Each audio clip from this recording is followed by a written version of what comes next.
మానవుల అన్ని సంబంధాలకు ఆధారం అపేక్ష.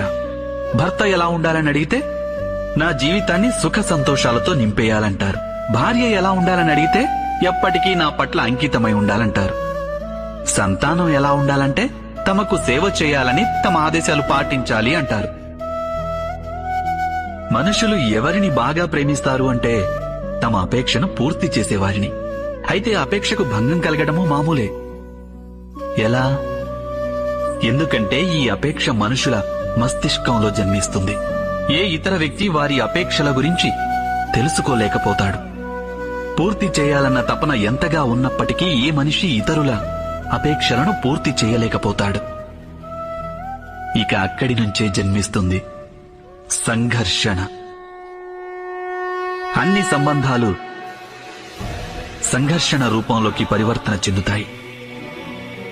కానీ మనిషి సంబంధాల ఆధారంగా అపేక్షను ఏర్పరచుకోడు. అలాగే స్వీకరించేది కూడా కేవలం సంబంధానికున్న ఆధారాన్నే. అయితే ఈ జీవితం స్వయంగా తనలో సుఖశాంతులను నింపుకోలేదా? మీరే ఆలోచించండి.